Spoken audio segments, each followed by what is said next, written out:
Hampshire and the Ask the Question campaign owes a huge debt of gratitude to the passion and tenacity of a woman named Lt Col Stephanie Riley. I met Lt Col Riley back in the early days of the New Hampshire Legislative Commission on PTSD and TBI. The commission had been tasked with studying the effects of PTSD and TBI on New Hampshire's returning veterans from the conflicts in Iraq and Afghanistan.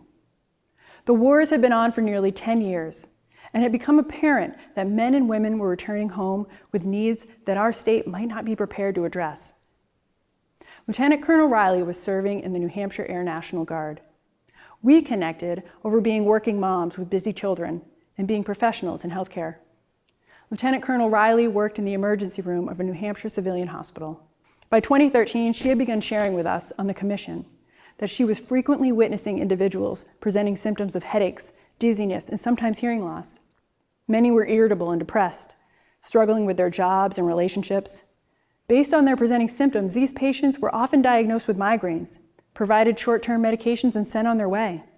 Lt Col Riley began to notice, based on her own service experience, that many of these individuals might have served in the military. Things like t-shirts, tattoos, combat boots. So she began to ask them. She discovered that many of the migraine patients were actually veterans, possibly suffering from mild traumatic brain injuries, or TBIs. Later that same year, Lt Col Riley encountered a veteran struggling with chronic head pain and other life difficulties. He had been to 3 different healthcare facilities in New Hampshire, and not one had asked him if he had ever served in the military.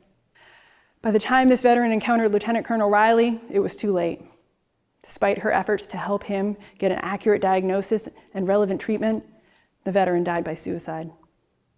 Devastated, Lt Col Riley expressed her concern to many New Hampshire military and civilian leaders.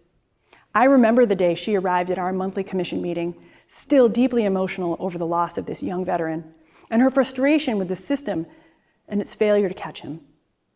The seed for Ask the Question campaign was planted in New Hampshire that day. Lt Col Riley recognized the critical role that community service providers play in providing services and care to veterans, service members, and their families. The fact is, across the country, over 2/3 of veterans choose to receive care and services in their community rather than at their local VA.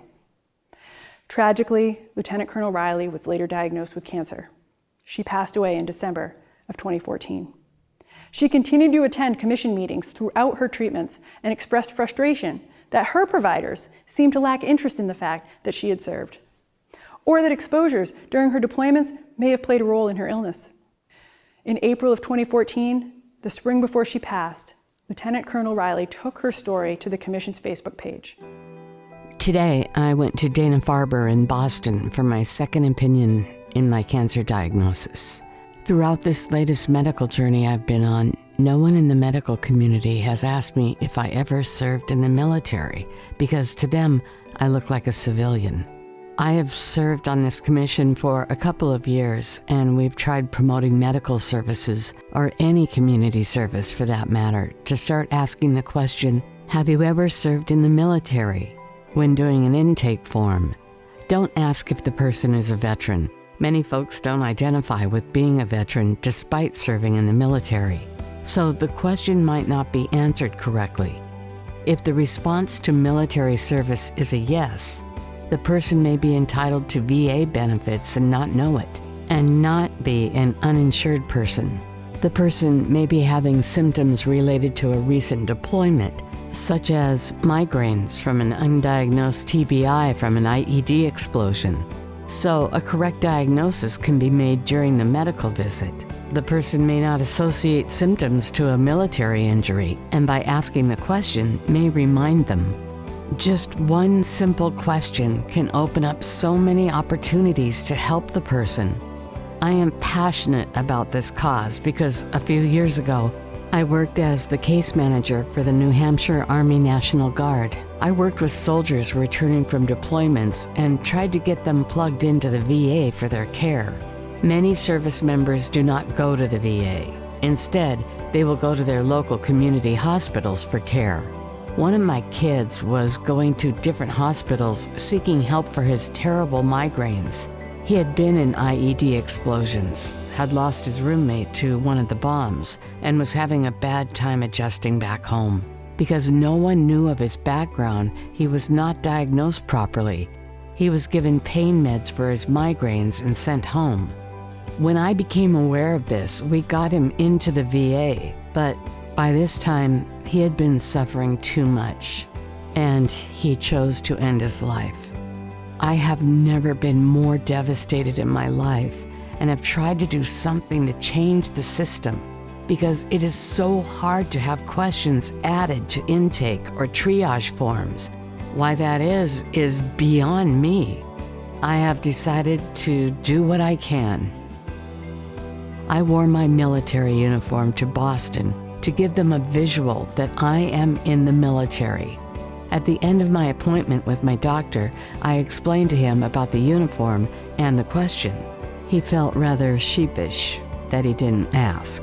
I told him I had been deployed to Qatar in the past, and maybe all the sand had done something to my lungs. I asked him to look into changing the forms at his facility. I'll follow up on that on my next visit. He's a great guy. Maybe he'll do something. Lt Col Riley mentioned in her post the importance of asking the question the right way. Some medical facilities and forums have included the question, "Are you a veteran?" for decades, mostly because it might play a role in billing. But that question is much too narrow and has not historically been followed up with important health-related questions. How we ask the question is critical to engaging those who have served and their family members. Not everyone who might qualify as a veteran identifies as a veteran. Some who serve do not feel that the nature of their service is deserving of the title. They may have personal beliefs that such a title should be reserved only for those who were deployed or experienced combat or were wounded. Some, despite their time in the service, do not actually qualify for the title because maybe their discharge status prohibits it, or maybe the service was in the National Guard or Reserves and they were never activated. What about those still actively serving? They wouldn't identify as a veteran until they were out of the military. The word "ever" is important because we want anyone who has ever served their country to feel included, even if the person was dishonorably discharged or was released before completing basic training. The word also makes clear that service of any era, peacetime or war, is of value and important to disclose. The word "ever" allows us to identify anyone who might in some way be impacted by the unique culture and possible exposures of military service. Across the country, we are quickly learning that to best serve our veterans, service members, and their families, we need to first identify them. We need to identify them within our hospitals, mental health centers, senior centers, social service agencies, employment offices, law enforcement agencies, courts, schools. New Hampshire's Community Mental Health Center Military Liaison Initiative is a powerful example of how one healthcare system in New Hampshire operationalized the Ask the Question campaign. Through Ask the Question, we now know that 18% of clients served in the 10 New Hampshire mental health centers are military connected. This new data helped to create intentional strategies to serve military-connected patients and clients by generating military culture trainings, coordinating client referrals to the VA when relevant, and providing greater support for military families.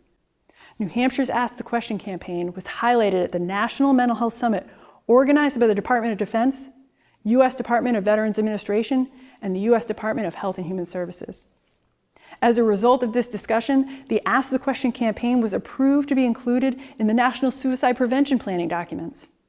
Many of those who have served do not ask for help easily. Military culture dictates self-sufficiency and sacrifice. Many are resistant to accepting resources or supports because they believe that there is probably a veteran out there that needs it more than they do.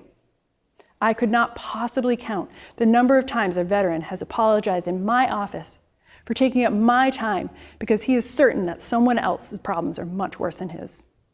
The Ask the Question campaign puts the responsibility on the service provider, on all of us, to identify possible needs, thus removing these barriers for veterans, service members, and their families.